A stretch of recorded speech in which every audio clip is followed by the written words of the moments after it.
Okay, I'm just testing. Okay, we are live. Excellent.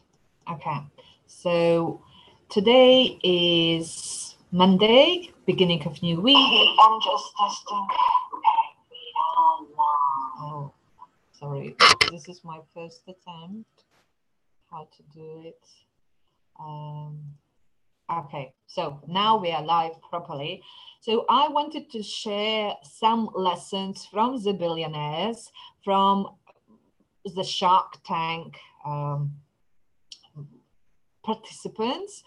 The thing is, I was binge watching Shark Tank for the whole weekend, and I watched seasons 7 and 8. So it's on Netflix. I highly recommend watching it because I was learning from all the presentations, from tips that sharks were, well, investors were sharing. For those of you who never heard of the Shark Tank, it's a TV show in America where wealthy people, usually it's 5 or 6, they listen to the pitches from other entrepreneurs, and they are deciding whether they are going to invest their money into their businesses, of course, with some, opportunity to make more money out of the deal. And they were evaluating whether the business has a potential to grow to be,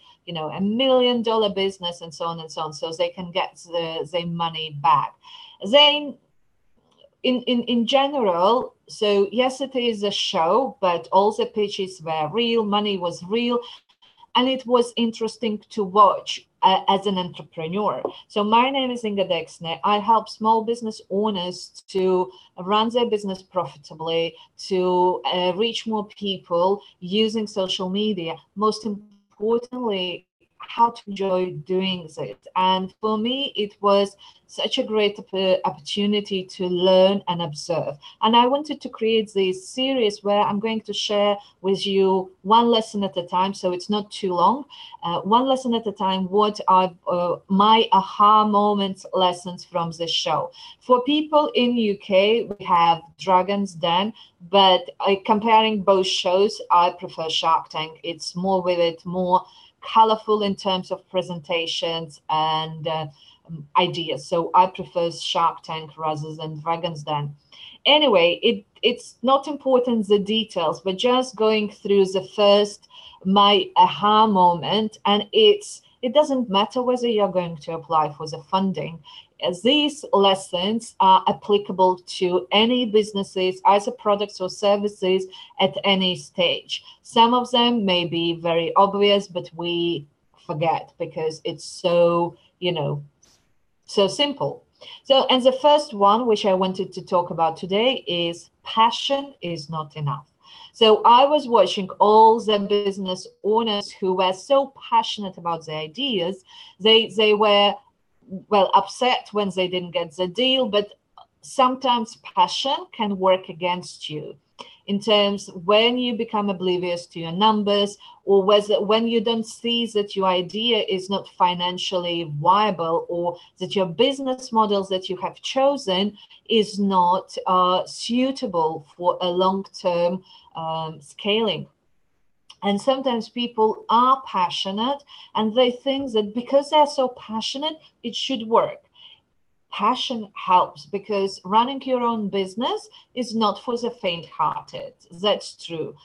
When you run your own business, you will get setbacks. You will get something unexpected, and it's like no guarantees whatsoever. It is territory unknown every day, all day long and all year long, right? So without passion, you wouldn't be able to run it.